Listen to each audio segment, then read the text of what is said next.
We're back. Hey, everybody, it's your host, Darren Carter, the party starter with the one and only Mr. John Diresta. Thank you. Yes. $1. Love it, man. By the way, dates out the gates. If you're in the Dallas area, I will be in Dallas at TK's Comedy Club, July 18th to the 21st. El Monte, California, July 26th with Mr.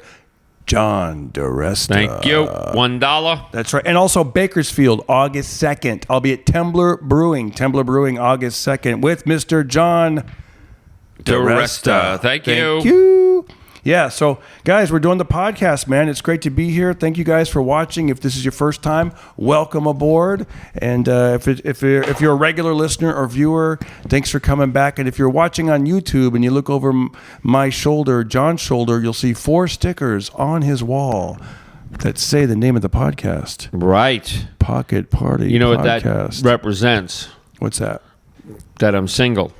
Because no wife's going to let you put 4 pocket party stickers That's true. in your kitchen. That's true. Dude, your kitchen looks great. You had a whole overhaul here. Yeah, a lot of people are saying it looks really nice. Looks really nice. Yeah, I rent. I'm only 59, but the landlord redid the whole inside of the house, up, down, in, out. And then for about 6 months, I was selling furniture out of this area. So it was 30 or 40 benches stacked up. It was like a fire hazard. And now I sell them at my shop.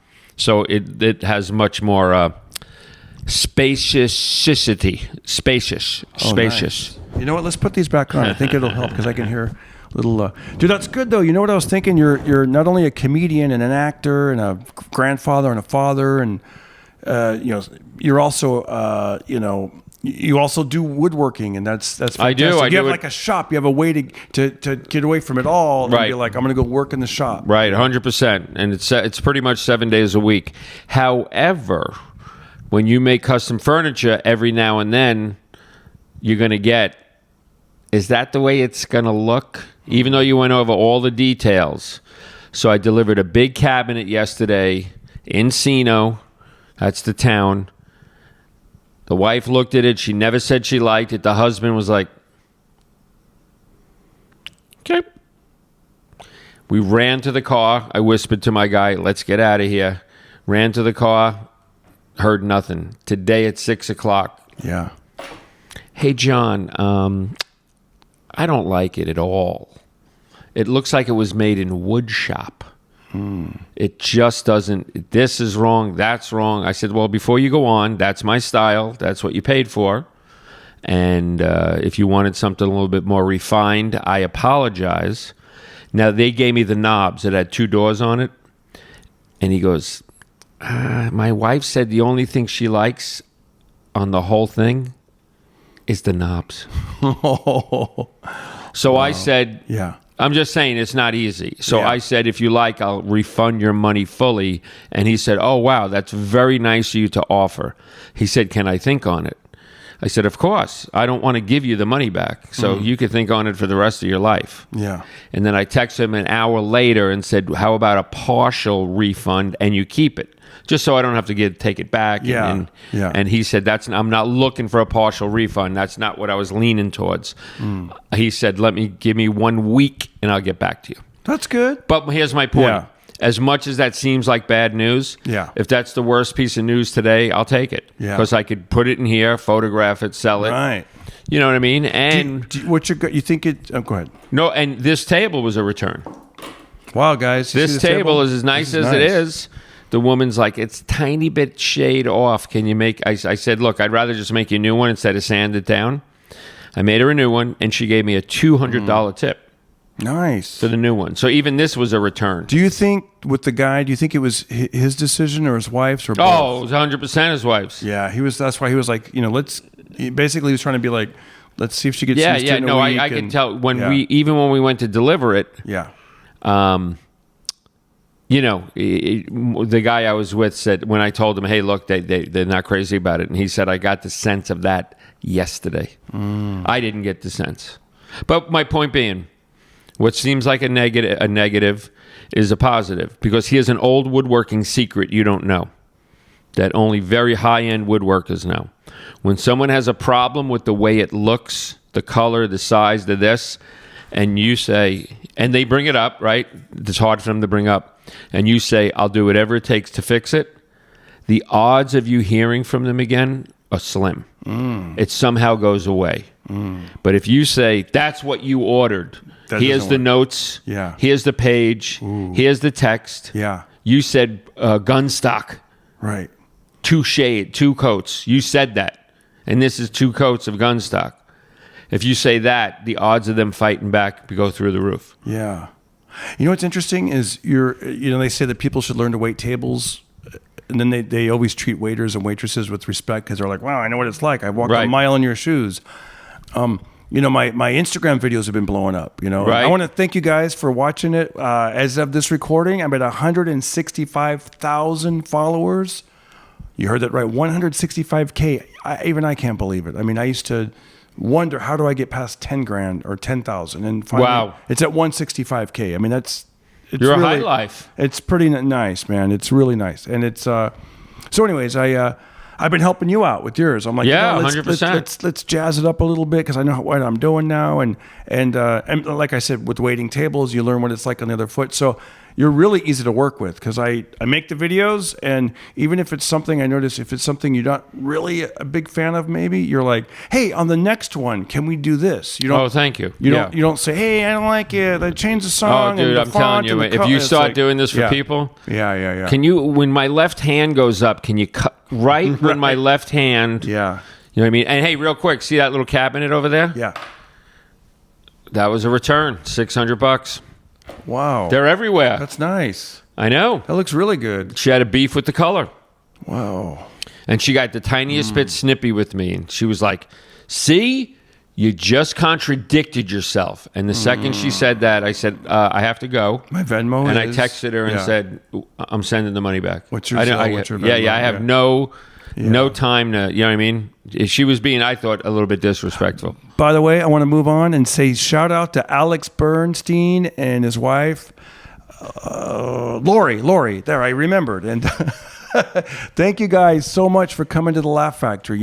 John and I just recently played the Covina Laugh Factory. It was awesome. Shout out to Harry Basil, who runs the place. He runs Vegas, Reno. It's awesome. And it was one of those things where Harry was like, I don't know if you'll sell any tickets. I don't know. It's because it's a predominantly like Mexican area, right. Like a Latino area. And I go, dude, listen, I can do it. And so, he gave me a Sunday and we got almost 100 people in there and not bad, right? Yeah, it was a lot of fun. The marquee, the whole... and it looked crowded. I guess, how many does it hold? I think it holds 175 with upstairs and downstairs. I believe so. Wow. Yeah, it seems like a lot of space for a little seat. It was nice, dude. It was. I just felt like the audience that came to see me and I got to hand choose everybody on the show. You guys all did great, and didn't that audience seem extra? Yeah, they were special? really nice. And I did something that you never do, and I don't know if you noticed it. There was the guy right in front with the curly hair and the mustache. And it's an old joke in New York. I said, that's some mustache. Are you a gay guy or a fireman? And the whole table all looked at each other. Did you see that? No. And they all went. And he goes, I'm both. Really? Yeah, dude. That's hilarious. Yeah. He was as gay as a goose, and I called him out. Oh, that's funny. Yeah. I'm both. That's and hilarious. He was with his husband. Wow. Yeah, they bought something afterwards. Oh, that's cool. A koozie. I remember and panties. Oh, that's funny. Yeah, there was I thought it was a group of 4 in the front. Yeah, it was like a father and mother. Yeah. He was the son, and the other guy was his husband. Oh, I didn't know that. And he was handsome with the big mustache. He had like a black and white shirt. And I said, mustache, gay guy or fireman? I'm both. That's awesome. Yeah, I felt like the crowd was really good because I've played a lot of... I've been there enough to where I'm like, okay, certain audiences love to... They get too drunk and they yell out dumb stuff, or they just... I don't know, but I felt like that audience was so good. Yeah, they were really good. They were festive, loud, and like you said, not yelling stuff out. Yeah, they were cheering. For me, I do a joke about this is my 30th anniversary, and 30 years ago I made myself a promise on my very 30th anniversary as a stand-up, which was that day. I tell the audience, I made myself a goal. I don't want to be in New York or LA or Vegas. I want to be in Covina. And they got it. They were down with it. Where in Alaska a few weeks ago, they were like, oh, you shouldn't have come here then. You know what I mean? Like they didn't get it. That's funny when the audience when you do a joke a million times and it kills, and then for some reason they just land like it's a fact. Or they take it too literally. Yeah, like tell us about how you're a huge Twisted Sister fan, and how big of a Twisted Sister fan are you? Well, I'm such a huge Twisted Sister fan that I didn't go to my high school prom with Doreen Zampaglione.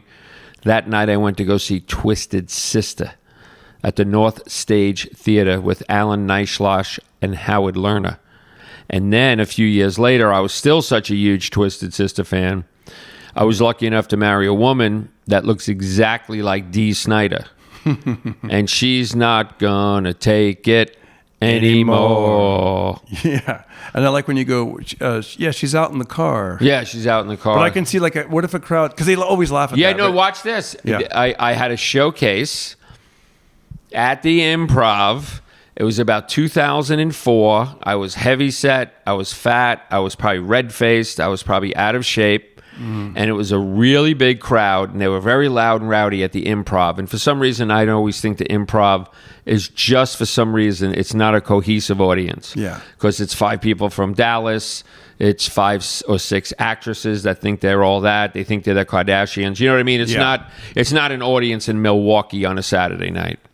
Or even Covina. For that sake, for that whatever. Or maybe they're there to get discovered. And it was a showcase. Barry Katz sent me, and Wayne was there to represent Barry. Do you remember Wayne? He worked with Barry Katz. No, I don't remember him. And I also had a bit of a cold. And I came out and I said, hey, everybody, my name is John Diresta. I'm married 25 years. Today's my anniversary. My wife's here. Well, she's out in the car. And it just came off wrong. And that night, I thought I didn't have a good set because from the first joke, they took it too literally that I don't like my wife. She's out in the car. Yeah. I beat her up. Yeah. They just took it all wrong. I'm a tough New York cop. And then even after the set, I said to Wayne, that wasn't good, was it? And Wayne goes, no, it was special. It was that's special. cool. No, but it wasn't. I knew it wasn't special. Yeah. Just his description was special. Yeah. The set wasn't special. Man. But no, watch this. Yeah. And it's also called being too cute by a half. If you try and do a really inside sarcastic joke about the town or about the act that went on before you, it's an all or nothing. If they don't buy it, they don't buy it. I'll give you an example. I did Houston, the Laugh Stop. 110 degrees, 100% humidity every day. Thursday night and Friday night, the host was Bill Kendall. Do you know Bill Kendall? No. He's an 80-year-old man, but dresses really nice. He looks like the president of the United States, and he's funny. Which president? Just any president. You know what I mean? He had, he was very handsome for an older guy, nice suit. And the first 2 shows, Thursday and Friday at 8, I came out and said, give it up for Bill Kendall. Man, is that guy funny. You might have saw him on NBC's, you guys know the show, Last Comic Breathing, because he was old. Yeah. And it took me 2 shows to realize. They don't like it. Ooh, I don't like it. Just New hearing it York accent, making fun of our local guy that we love. We watched for the last hour. Yeah. And now you're going to come and take a shit on this guy? Yeah. I thought you were going to say To Catch a Predator or something. That'd be No, worse. that was one. I do that when it fits. When it fits. No, this guy just, when they look creepy. Yeah, and they talk dirty and it's like, But that's called being too cute by a half. And it happens. But man, that Covina crowd, I swear, man, coming out that's the thing. If you're showcasing, we knew we're out here to show our best stuff, and it may or may not go good. We might get it in our head, but I felt like as soon as I walked out, they were cheering, and at one point when I had my flashlight, and then they all had their lights on their phones. Oh, dude, that was a fantastic moment. Have you watched that on video? No, he hasn't sent it yet. Oh, dude, we were all in the green room, all talking about ourselves. We can care less that you were up there. Mm-hmm. And someone goes, wait a minute, look at that. And it was really magical. It's good for you. You should do that every show. That was awesome. It was really, really, it was much like last night's party. It was special. Yeah. It was special. It was special, It man. wasn't special the way Wayne was lying to me. Yeah. That night that you did, I came and watched the last 5 or 7 minutes, and it was really funny. That was cool. Yeah. And you almost had, watch this, you almost had this like an energy of, this is so much fun, what's next? Yeah. You know what I mean? You were like, you weren't even talking, and it was like, oh, something good is coming.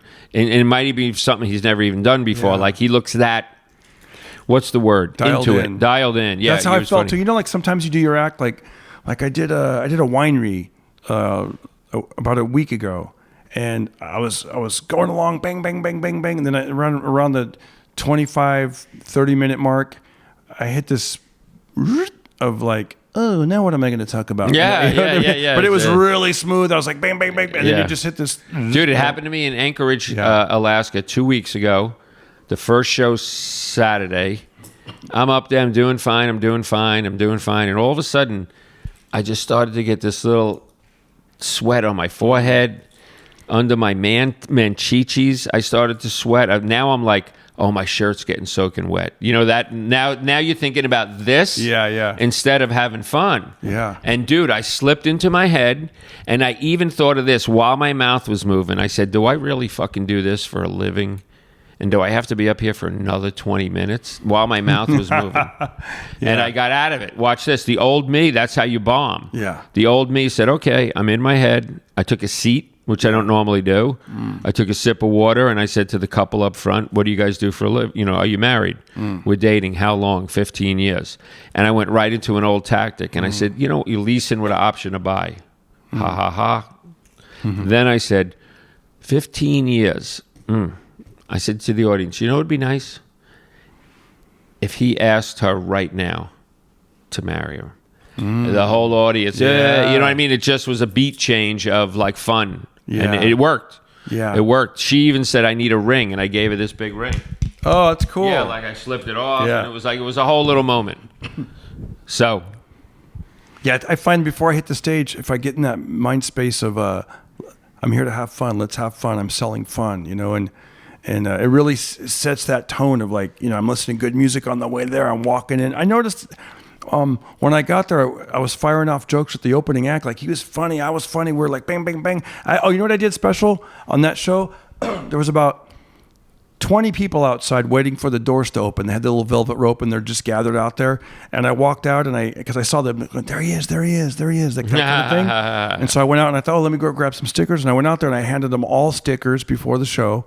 And they were talking, hey, I love you. I go, how did you find out about the show? A lot of them said Instagram. One guy said he drove by, saw the big marquee. They had that because they have your face on there. And I go, oh, let's do it. I go, let's do one. Here, let's do some free ones before the show. Get you guys warmed up. And I go, I like my women like I like my, give me one. And then right away the guy goes, microwave. And I go, what would you say if they said microwave? I like my women like I like my microwave. Hot and quick. Yeah, see, that would have got a laugh. Boom, hot and quick. And I said something like, making a loud noise, and then I know it's done. Warming up my meat. Yeah, you go. I like my women like I like my, and this guy yells out, he goes, he was literally in line, he goes, sprinkler. And I said something about wet and squirting. Oh. But then, dude, they laughed. It was like I was a street performer. Like, everyone's laughing. Yeah. And you got them into it. Yeah, I got them into it. And so I said, hey, when the show starts and I do the I like my women bit, let's do it again. You say microwave, you say sprinkler. Yeah. Let's come up with, let's do this. I never thought to do that. And by the way, I don't know if that's going to work because they didn't say it at the right time. You know? Right. Yeah. No, but in the moment, it was really fun. Put aside asking the yell shit out. Yeah. The getting them into it, saying hello, they're looking forward to seeing you. They watch this. You got them more invested. That's what you did. You got them more invested.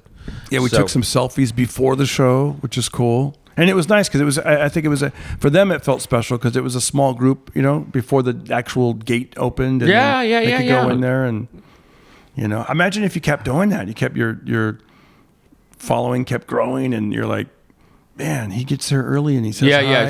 It's a connection. It's a connection, and it's a good tactic. Yeah. I don't know if I would do it because I'm a star.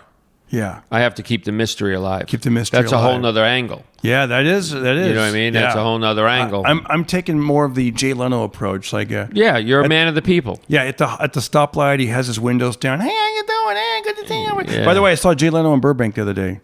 Wow. At the stoplight, right by on Hollywood Way and Magnolia, right by Porto's, that very busy. Did he mention my name? No, he did not. He might have, but I'd show you the picture. But what's the point? Hey, look, here's the picture of Jay Leno. But yeah, I saw an old car, and I'm like, oh, look, that looks like. Oh, it is Jay Leno. I don't know about you, but every time I see an old car driving around, I always think it's... I see him about once a year. But here's a story, how when the press can get to your head and you think bigger than you are. Yeah. I was a New York City cop. I had a one-man show. It was in the newspapers. John Diresta's going to sign a TV deal. It's just a matter of who. He's meeting with Disney. He's meeting with Warner Brothers. He's meeting with Paramount. He's meeting with WB, UPN.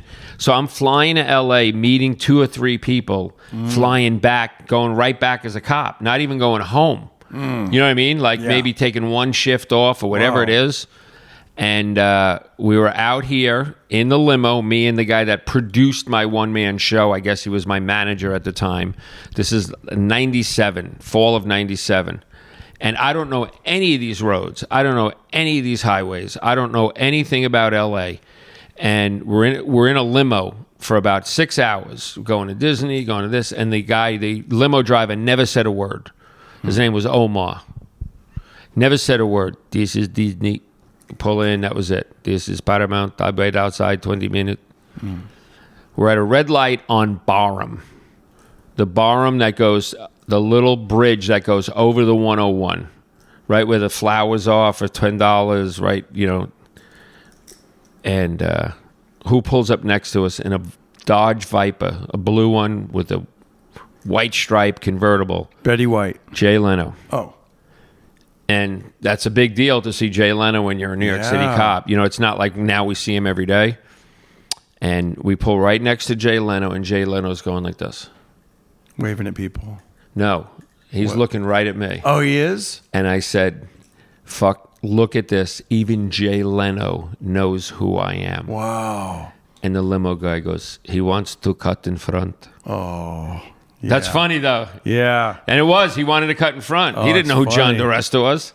Yeah, because I was thinking, was there tinted windows? Like I didn't quite, but I didn't quite make sense to me. I was like, he sees you, he doesn't see you, but you thought he could like somehow see. There was no tint in the windows. Next time I tell the story, I'll clarify. Exactly. Yeah. Yeah. Sorry, dude. I'm like, Jesus Christ. I know. No, I had some people wave at me and they got all excited. It was up in Reno, the first time I did Reno. And it was at the Hilton, and they were all waving and stuff. And I thought, oh, of course, they saw my show. And of course, they were not. They were waving at there was a donut cart behind me. Yeah, right, yeah, and the guy just came around the corner with the Krispy Kreme. And watch this. The first time I ever got recognized, this is a interesting story. It was at a garage sale. And me and Joe Badalamenti, another cop that does comedy, we did a show for all the food you could eat. All the food you could eat for cops that chase graffiti artists. So all these cops have long hair, mustaches. They're all They're literally bikers. Yeah. Because they're plain clothes and they hang on the subway and look for graffiti guys. And it was a horrible show. In a bar, no one's listening. You know, it was like 12 cops shooting pool. And we did all the food you could eat. That was the pay. Next day, I'm at a garage sale, literally 60 miles away. 60 miles away with the wife and 3 little kids. And the guy goes, hey, man, are you a comedian? I said, I am. How did you know? He goes, I'm in the Vandals unit. You were okay? He goes, I know it was a bad gig, but you were pretty funny. I said, thanks. He goes, tell that other cop we want our food back. Oh, that's Only funny. a New York City cop could think of that. We want our food back.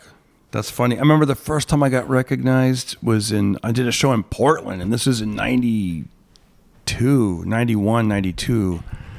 And I got a little excited because they recognized me. They go, you're a comedian, aren't you? I'm like, yeah. But I'm thinking, how would they know me? I wasn't on TV yet. Right.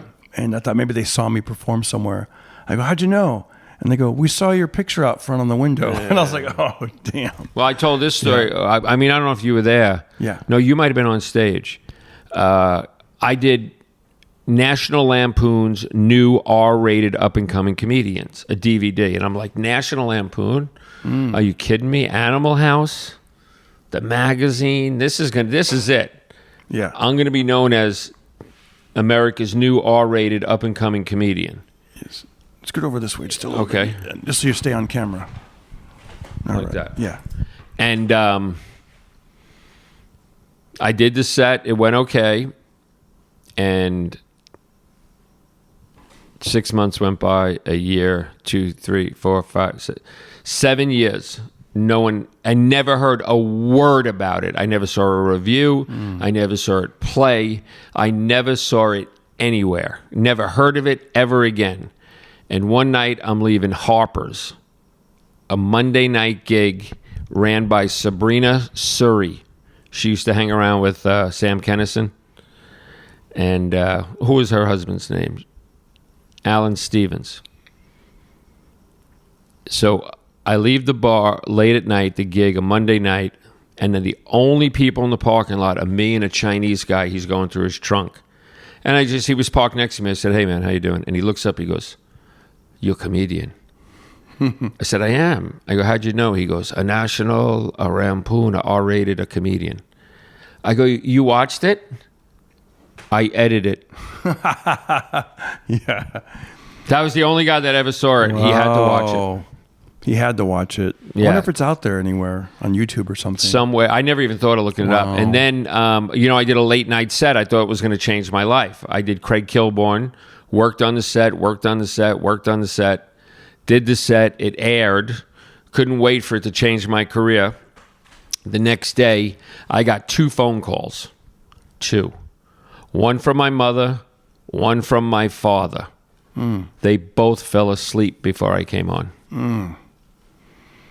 Yeah. Tough business. Did you record it and send it to him? You saw, dude, you put it out the other day. How dare you? You edited it. Oh, I did? Yeah, that horrible set. I didn't Is like that the one you didn't fat, like? the Oh, red yeah, face. yeah. How did you, what do you weigh now? Do you know? Yeah, I weigh 175. Damn, that's a good weight. What do you weigh? The last time I weighed myself, I was 196.5. I was 196.5. And Yeah. I was happy about it. I'm about 175. I want to be under 200.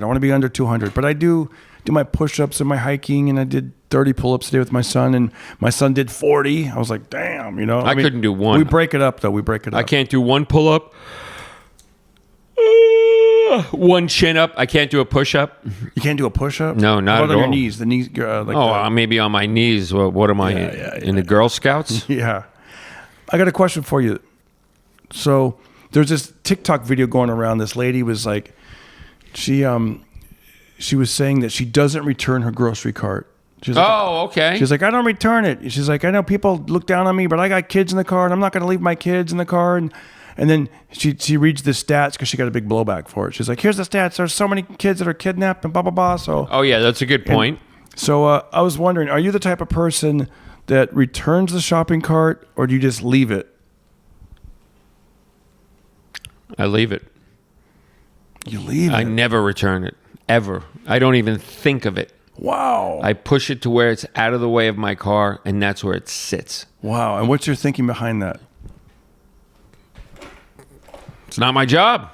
Oh, see, I'm the opposite. Yeah, no, I'm not. I'm the opposite. I figure, you know what? I'm the nicest guy on earth, but for some reason, Yeah. I just don't think about pushing it back to the I think corral. you know what though. I think it might come back to, and this might be a mental thing between me and you. I like to exercise. I like to find any reason to exercise. yeah, no. And I know you don't. So like, we talked about this before. Like if someone's lifting you should do this as a joke. Like if 4 people are moving a couch and he's the 4th one, tell him what you do. I make like I'm lifting, and I don't. And guess what I do on an airplane? I get on early because I'm disabled, so I always pre-board.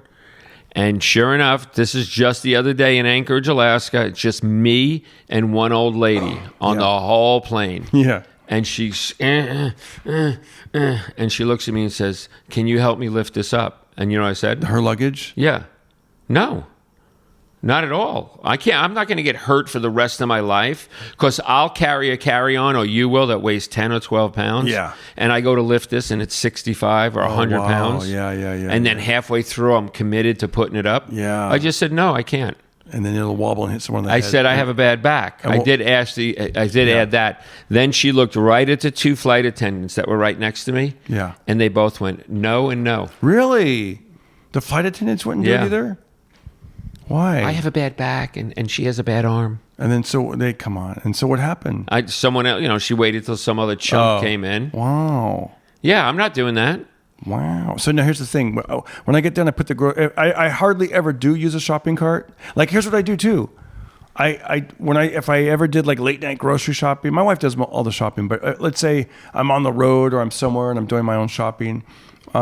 I'll just grab like a little basket. Right. I'll either just grab the item that I need, or I'll grab a little handheld basket. So it's actually getting heavier and heavier and heavier. Like I don't grab the basket for that reason. Because I don't want to carry anything heavy. I'm always like, well, it's like a free kettlebell that I get to walk around with. Yeah, I don't think of it like that. But if I'm buying like 24 waters or whatever, then I get the push cart. Yeah. Put the waters down there, load it up with blueberries or whatever, and but when I get done, I just like pushing not only do I push the cart back, sometimes I'll jump on the back and do that whole wee like a kid, like I get a when kick I went out to of it. college, Yeah.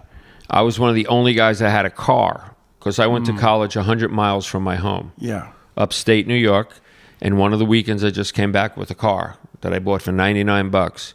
And every Friday and Saturday night we would get drunk. I don't recommend drinking and driving. And guess what we would do as a hobby? Floor it and hit shopping carts. Fantastic. While we listened to heavy metal. Oh, you would do that? Yeah, of course. Wow. It was fantastic. Wow. I mean, wreck them. Send them 50 feet in the air. Wow. And then one would hit another. And you didn't care about the $99 car. So I didn't care at all. Yeah. And then one night, me and Mike Caruso and maybe George Ayers, you know how they have those like horses? They're like 4 foot with like an orange stripe and like a Oh, yeah. you know what I mean? To let you know, like the next 10 feet. Yeah, sawhorse. So like a sawhorse with a construction with the light. And we were listening to Judas Priest. And I remember Michael Caruso just saying, this music makes me feel like killing somebody. Damn. And the next thing you know, boom, boom, boom, boom, sending them into the air. Wow. And everyone's just cracking up. It's Wow. like violence meets a real moment meets like something you shouldn't be doing. And then you look back and you're like, damn, I'm so glad nothing went sideways. At any moment, you could have killed somebody.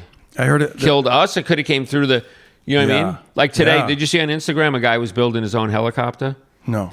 And somehow it dropped down. Oh, shit. And it went right through the cab and cut his head off. Whoa. And that's it. He's done. Wow. So anything like that could have happened. Yeah. One of those could have come up and through the windshield. My very first car was Yugo, and I remember it's funny that everyone made fun of that Yugo back then, but I was like, you know what? It was $89 a month. My insurance was $105, and it was a used Yugo, by the way. Right. It was used, but it was great. It was my car. It was this red Yugo, no glove compartment. It was the bare basic minimum. I mean, it was just that was the car.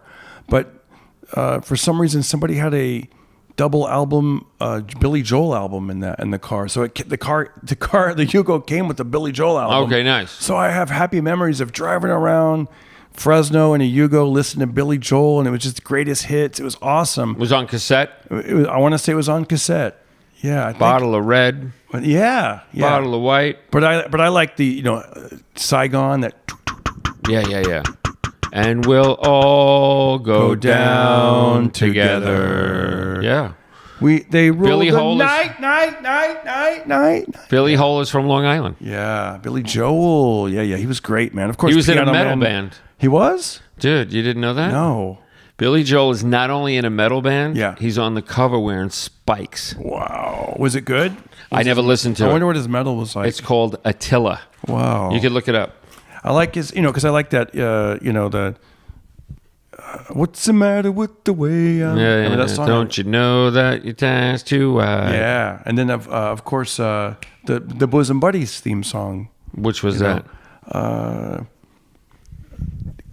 My friend's he's doing the stand-up routine in L.A. Oh, yeah. Got a call from an old friend. We used yeah. to be real close. I think it's called My Life. Yeah. Yeah. Go ahead with your own life. And leave me alone. And he had 90 million stolen from him. Wow. 90 million. Ooh, who did it? When he got big the very first time in the mid 70s. Yeah.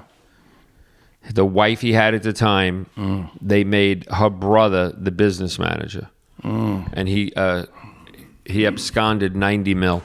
Wow. But I remember telling the librarian, I went to Fresno City College, and I was talking, this was a librarian, you know, he was this cool dude, and you know, he just would stay there at his post, you know, and talk to students and whatever. And, you know, and I told him about Billy Joel, and he goes, man, he goes, I have some happy memories of Billy Joel. He goes, we used to blast Billy Joel, and kind of like back to your point, he goes, we used to like crank it and drive like crazy through the cornfields, just knocking down corn stalks. And he goes, looking back, man, we could have just hit some park tractor or anything that was out there. You know? Yeah. But that's what they used to do in the 70s, I guess. I taught myself to surf. I taught myself to ski. I used to jet ski. I used to water ski, which is really hard to learn. I used to parasail, you know, off the back of a boat on a vacation. No way. And now, you parasailed? Yeah, dude.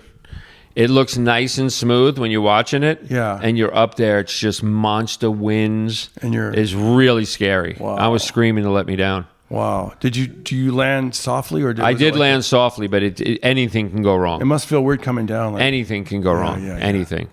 But now, you know what's the most dangerous thing I do? What's that? Is I have a sneezing fit going through a yellow light.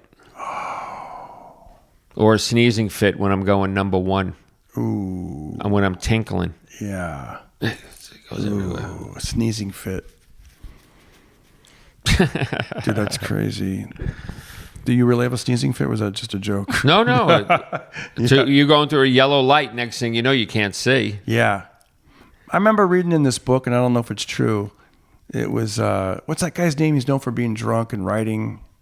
Barfly. He wrote Barfly. Yeah. Oh, you mean the actor? No, the writer. Oh, the writer? I don't know. Mickey Rourke, I know. Yeah. Anyways, Barfly was a good movie. Yeah. What was that guy that wrote that? But anyways, he would write all those stories. Tom Waits. Charles something. Charles Schwab. Bukowski. Charles Bukowski. Okay, I don't know. Something like that. Yeah, it sounds familiar. Anyways, he and that one of the books I was reading back in the day, he talked about like, and the only way you could get in this book, he goes, and the only thing that he was a truck driver in this book, in this story, and he goes, you could legally wreck your car as long as you told your boss you were sneezing at the moment. You know what I mean? Like, that's why my eyes were closed, because I was sneezing. Oh, okay. And watch this. When I was a New York City transit cop in the homeless unit, and we worked out of Tribeca down by 9/11 Ground Zero, we used to hang out at a place called Barfly. I had a neon sign in the window. It was in Manhattan.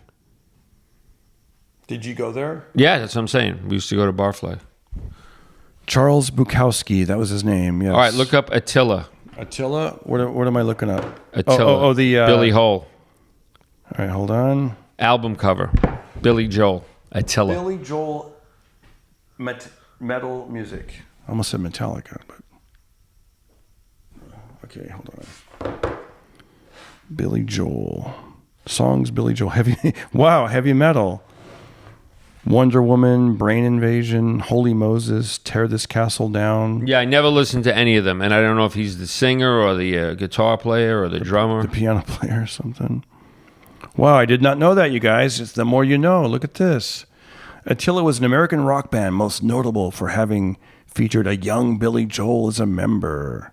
Does it say what he played? They were active from 69 to 70. Billy Joel and John Small broke away from their band, The Hassles, and formed Attila in 1969. The instrumentation was organ and drums, with Joel also handling the bass lines for the keyboard, similar to the Doors' Ray Manzarek. Wow. Their creative partnership ended in 1970 when Joel ran off with Small's wife, Elizabeth, whom he later married. Now, is that the one that... I'm sure that's probably the one. Yeah. Karma. Yo, have a nice class. Ooh. Small went on to become a famed music video director for artists such as Run DMC, Garth Brooks, Reba McEntire, and Travis Tritt. Wow, interesting. So my son's really into heavy metal, which is cool because he can actually play it. So it's almost like his homework for him, you know. Like he's you know, when he exercises in the morning, you know, he does 200 push-ups now. He's trying to make up for because he had like a cold for a couple of weeks, so his goal is to do 100 push-ups every day this year. So now he's amped it up to 200, but he does 200 push-ups, 200 sit-ups, and 200 jumping jacks. But he likes to work out to metal, and I used to try to pick and choose my questions, like, what group is that? But I see he's like in the middle of it, so I don't want to interrupt him. So then I'll Shazam it and be like, oh, that's cool. I'm like, I'll name the name of the group. But like today was a good one. It was Pantera. Yeah. I was like, do we know what song? Revolution. I wonder if it'll be, it wasn't Walk. Unbroken. And it wasn't 5 Minutes Alone. It was one that I did not, but it was good. Oh man. Domination. I don't know. I'd call him, but it's too late. Yeah. I don't know. Shedding Skin. I don't know. It was good though. And then he's into this heavy metal where there's a guy named Alex Terrible. No, him I don't know. You don't know him? No. He's that guy that has this really sounds like a goblin or something. Yeah, I'm not into the movie Predator. I'm not into the Cookie Monster metal. Yeah, he's like yeah. Yep. He's like rah, rah. I mean, it just sounds. But that guy did do a song with this rapper named Tech9 and another guy. Okay. You'd know him, the lead singer of Pantera. Phil Anselmo. Yes. I think the three of them did a song, I think. Now the lead singer of Down. Wow. And the Illegals. What's your walk-on music? When we did our show, I think you walked out to Heaven and Hell. Heaven and Hell by Black Sabbath gets me jazzed. Yeah, and then what do you walk off to? Good night, everybody. Your exit music. Madonna.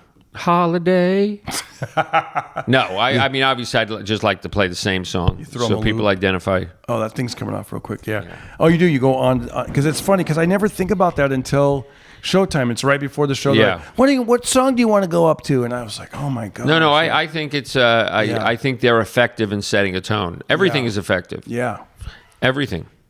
It's funny. I used to have my own theme. I still do. My own theme song. This rapper, he made it for me. Like he found me on the internet back in the MySpace days, and so I. But the thing is, it was really cool. But then I found myself always going towards the same material with that song because I'm goofing on the song and I'm rapping along with the lyric, and I'm like, I don't want to do that. So then I would pick. Yeah, that's rough. Yeah. My friend John Mulrooney. Yeah, he's been doing it stand up 40 years. He never had a bad show, and recently. In Long Island, he said he was feeling a little ill and he was actually going to cancel. That's how sick he felt. And he said, I've never canceled the show. I'm not going to cancel now.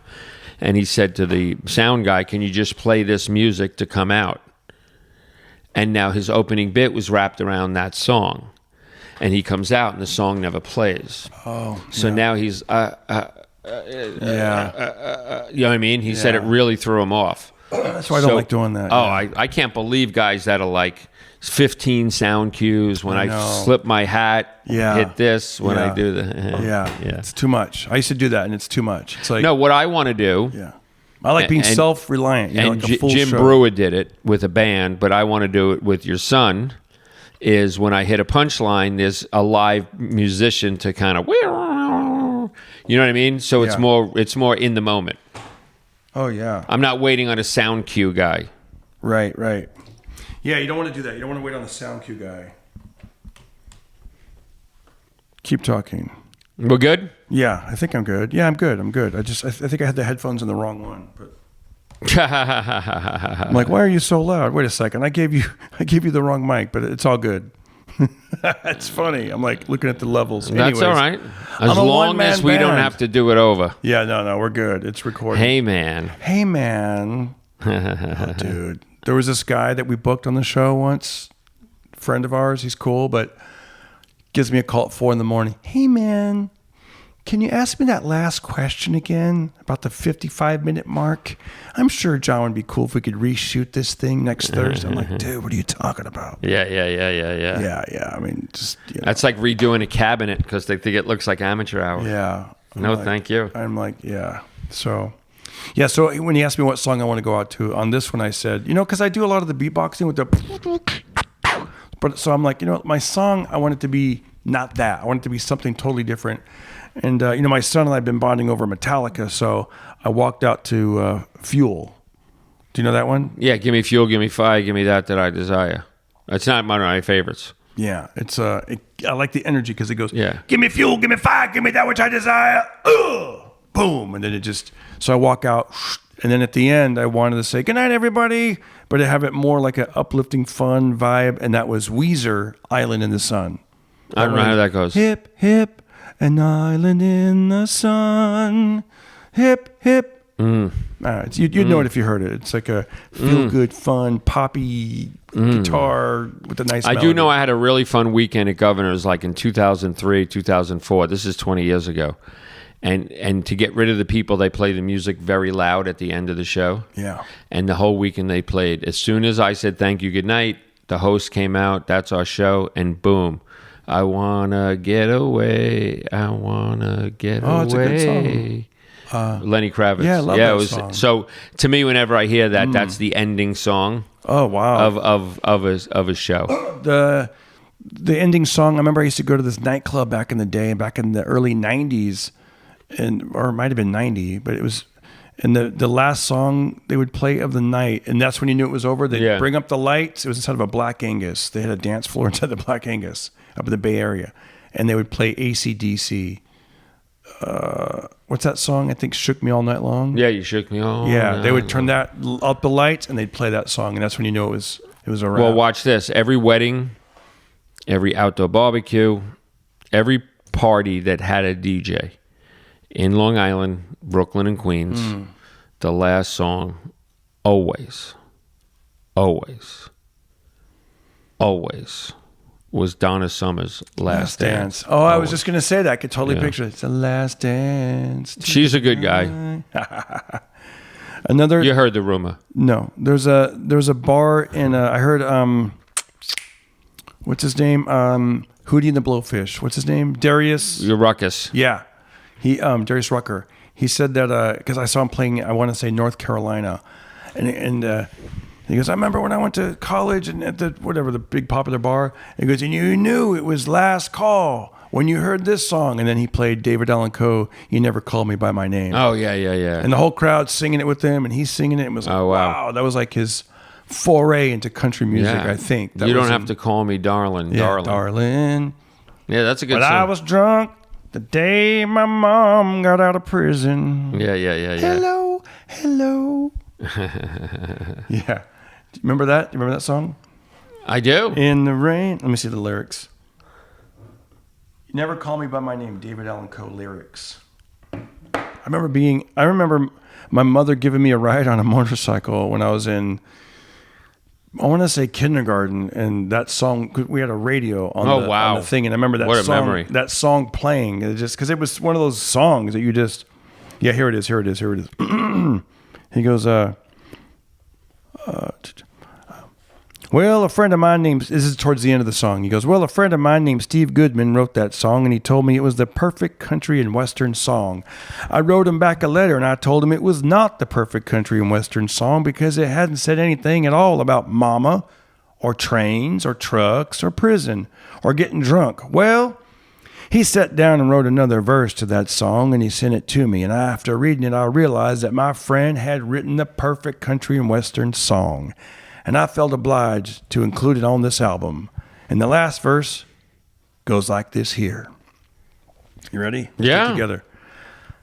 Well, I was drunk the day my mom got out of prison. And I went to pick her up in the rain. Yeah. But before I could get to the station in my pickup truck, she got run over by a damned old train. And I'll hang around as long as you will let me. And then it just goes on. It's so good, man. And You Never Call Me by My Name. Yeah. That's a great song. That and A Country Boy Will Survive. Oh, Hank Williams Jr. Yeah. Love that song. Yeah.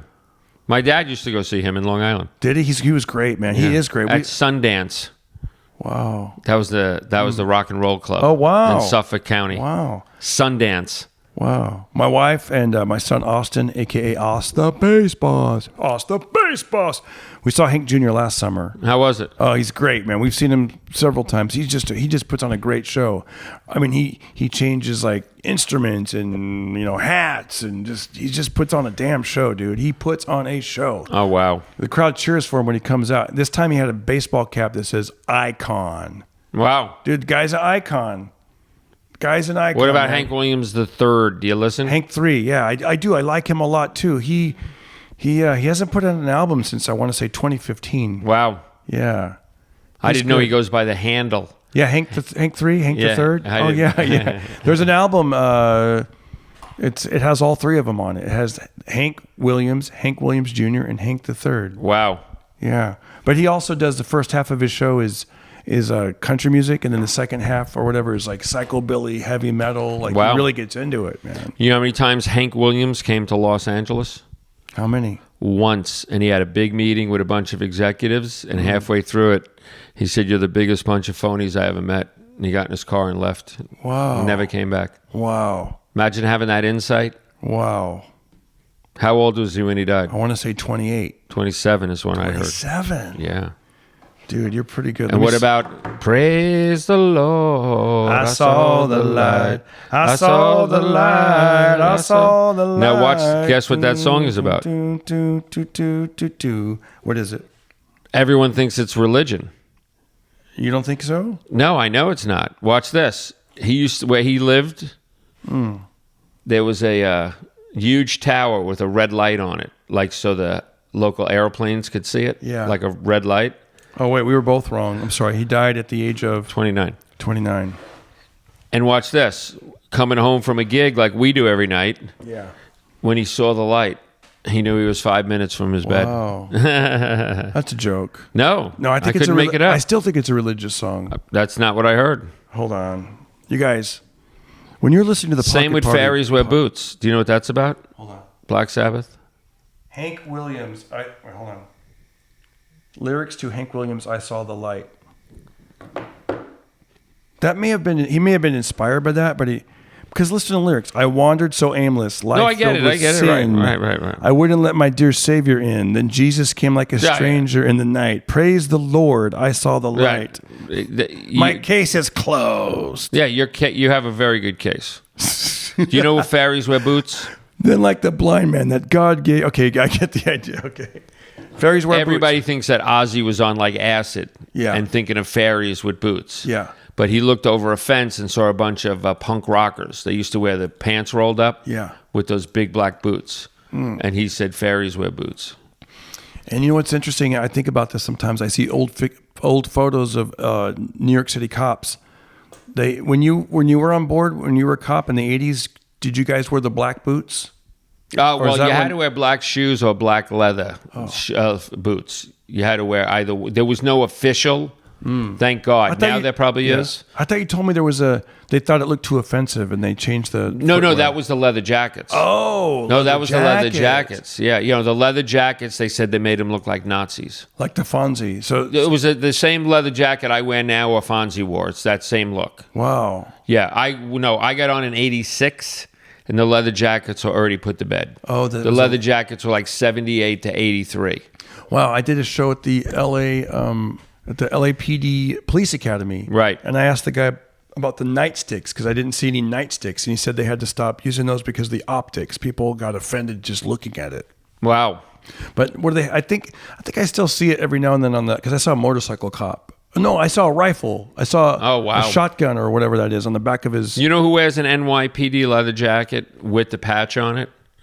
Franz Cassius. Oh, that's cool. And I tried to tell him that could be dangerous. And he said, how could it be dangerous? I said, you walk into an armed robbery and the criminal that's dumb and stupid and drunk and high thinks you're a cop. Wow. And you get shot. So I don't wear any paraphernalia that says NYPD. Wow. That's smart. Yeah.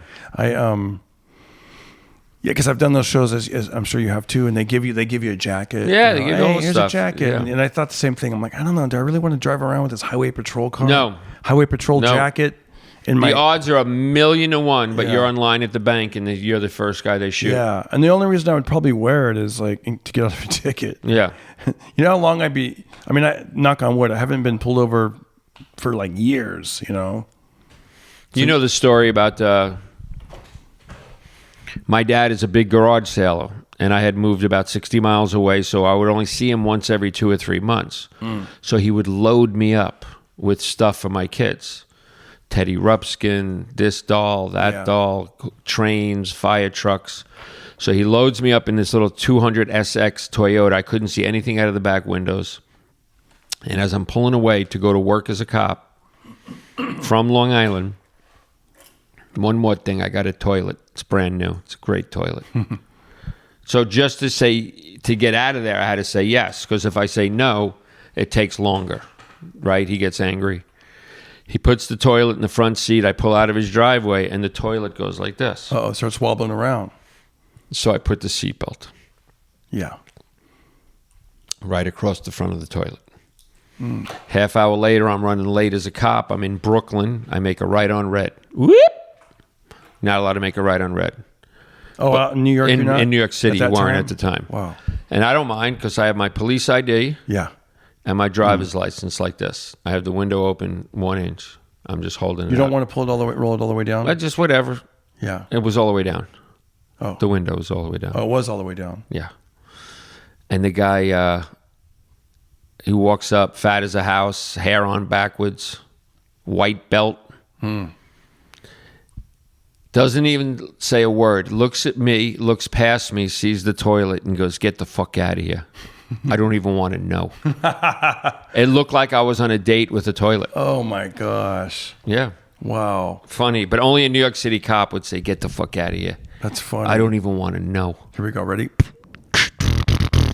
I like my women like I like my seatbelt. Seatbelt. Oh. Oh. Okay. Yeah, you say seatbelt. Or you want to try it first, or you want me to do it? Okay, yeah. You try it first. I like my women like I like my seatbelt.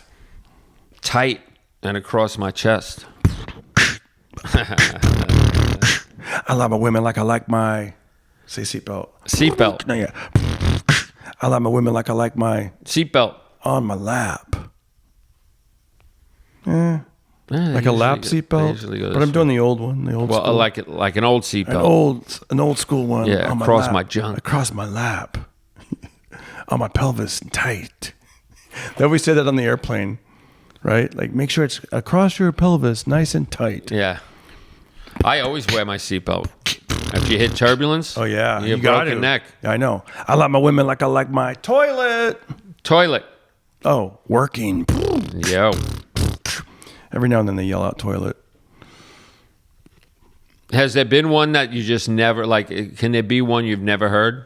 Well, sometimes it'll throw. I love it when I haven't heard it because that's where I get the most creative. Because it's like Right. what I get tired of is the same one over and over. Then it's like, but then I learn to get creative with like, oh, let me figure something else out. Like Yeah. coffee. I mean, you know, I used to say like black, strong, full of my Irish cream or whatever, and then I started getting creative with it. Where I'm like, you know, like I like my women like I like my coffee. I'd be like Italian and sweet. Psych, black. Yeah, I saw you do that. That was funny. Yeah, that one got like 14 million views. Or I like my women like I like mine. They coffee, and I say, on the counter with the top off or something. Because you picture, Yeah. you know, like I went to Starbucks and somebody said, "Can I get it? Like, can I get 2 pumps?" And so that I use it in my act. Then coffee with 2 pumps, Yeah. whatever. But yeah, I got thrown when someone said ghost. Because I don't really think about ghosts. I'm not into ghosts. I don't really like ghosts. Yeah, wow, I never thought of that. So it's like chair, you'd be like, you know, with a strong back and on all fours. But ghost, I was like, Yeah. ghost. Kind of don't have one. Yeah, but they were laughing at it. Yeah, though, right. Because I just It's talked a my real way out of it. moment. I just go, like my woman, I go under my sheets and moaning. Yeah. Yeah, but sometimes. Or watch this. Yeah. This is a cheesy, but I'll get a laugh. Yeah. Pretend I'm you, so say go. I like my women like I like my... Dog. Cat. Like, in other words, you just heard a different word. Yeah. You know what I mean? But everybody knows you didn't. Yeah. Yeah. But if they say, but I practice a lot though on stage and over the years. Dude, with my son, we're walking. Give me a word, so I'm just, And then even if they go to like the other night, someone said, "What would you say for this?" I love my women like I like my chinchilla. Small and loud. Is a chinchilla a dog? No, What is it? that's a chihuahua. What's a chinchilla? That's what I said, and that got a huge laugh. Okay. I go, I love my women, and the guy goes, chinchilla. And I go, I don't really know what a chinchilla is. And everyone laughed. And I go, dude, you got to make it basic. Because I go, everyone else is saying like chocolate, beer, chair, toilet. Like, come on, give me something. What is a chinchilla? And the guy goes, it's kind of like a hamster. Oh, okay. Yes, I thought. And so then I went, I love my women like I like my chinchilla. Not alive for very long. They laughed at that, but it was just like. But there's a comedian named Judy Chinchada. Oh, yeah. And my landlord at my shop went to go see her. And he goes, I saw your friend Judy Chinchilla last night. So that's the only word I know, Judy Chinchilla. By the way, as we're leaving, we got to say, dude, you got to be so proud of your daughter, man. Oh, 100%. Like, the path that she's on right now is incredible. 100%. She's been... Guys, keep your... listen, let me just say something real quick. If you're not in a space in your life right now, it'll turn around. Just pray, and it'll happen. And work hard. And believe. And if someone gives you an opportunity, sometimes it's good to say yes. She was working her way up. I don't know how much you want to say. Well, my daughter worked at the junkyard. You don't even know that. She started at the junkyard. Oh, back in the day? In Simi Valley. Oh, wow. Only about 3 years ago with Randy. Wow. Every Saturday night she collected the tickets, and she got paid on, I think, how many people showed up. Right. Let me tell you, the junkyard is a venue. It's a restaurant. They call it the junkyard because they have all these things hanging around like a Cracker Barrel, like things are on the wall. Garage sale items. Yeah, so she would help out with this one-nighter at a comedy one-nighter that did comedy once a week. Right, she would do that. Mm-hmm. Then she got to the Laugh Factory seating people. Then she managed at night. Yeah. And it's a very hard thing to do, to manage a comedy club 7 nights a week where there's 2 or 3 shows a night and people are drunk, people are late, people have weapons, comedians are drunk, comedians have weapons, the whole thing. And she would call me at 3 a.m. Imagine knowing your daughter sitting in a parking lot, crying her eyes out. Dad, you have no idea the shit I had to eat tonight. Wow. Oversold, fire department was there, and she calls the 2 or 3 owners to ask advice, and guess what? No one answers the phone. Imagine it's 8:10 on a Saturday night, and your manager of your comedy club is calling you, and you just don't answer the phone. Because they probably... And then the decision she made gets second guessed 1,000 times. Wow. Well, you didn't answer the phone, so I had to make up my mind.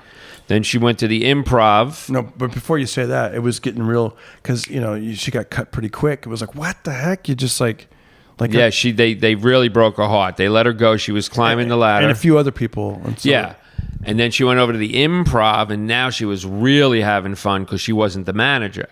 She's just seating people. She's a host.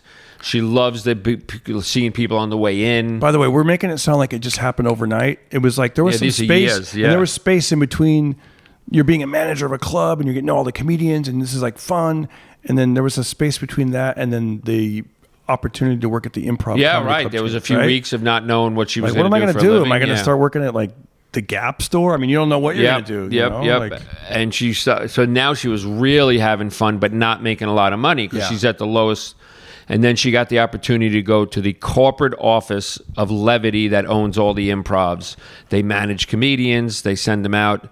She got a big opportunity to work Monday to Thursday. Friday she works from home, but she's in a cubicle. She has to get up at 6 a.m. She has to sit in the 405 traffic. And over the last 4 months, she's called me a couple of times where she wanted to quit. She didn't like it. Yeah. It's not her thing, corporate office. And last night, it all came together. I had from Judy Marmel to 2 or 3 of the big manager agents pull me to the side. Yeah. Judy, she produces specials, Sebastian Maniscalco. Like, these are the top people in the comedy business. Yeah. And they all pulled me aside and said, your daughter is not only killing it, she's an asset. She makes my job easier. She makes his job easier. Wow. She's funny. That's great. And then watch this. The one big agent said, I was already enamored with her. I already love her. She's great. She's funny. She's exactly what we needed in this spot at this time. But we had an event at the Improv about a month ago. And Sabrina showed up, and the whole staff went nuts. Sabrina's here. Sabrina's here. She said, this guy witnessed the cooks. Oh, wow. Everybody come to the front. Wow. And he said, wow, this person's really special. And when she went to the corporate office, Yeah. her best friend, who was also a grunt at the Improv, turned on her. You think who you are? I mean, really nasty. Almost like that basketball player that's playing for the WNBA. Like, a lot of them are. Yeah, like, a lot of them. Well, especially, they want to shove her. They want to. Yeah. Why- Especially yeah. one of them Yeah. was really nasty. Yeah. And even let some of the secrets out. Like, oh, we used to get drunk, and Sabrina said this about you. Sabrina said this about you. It was really nasty. So last night, Sabrina walked in like one of the stars of this business and this party, and that girl was cleaning tables. Wow. And I said, she goes, I didn't even look at her. Where 2 months ago it broke her heart. Yeah. She goes, she's no count. I didn't even look at her. Yeah. It's her, it's her mistake. And she didn't have to pretend to be like, hey. Yeah, not at all. She said that, like, yeah. Just like, Yeah. That's a good feeling, you know. Yeah. So it was a fun party. Jeff Dunham was there. Felipe Esparza. I had a couple of real moments with him. Him and I cracked each other up. I should have got a photo with him.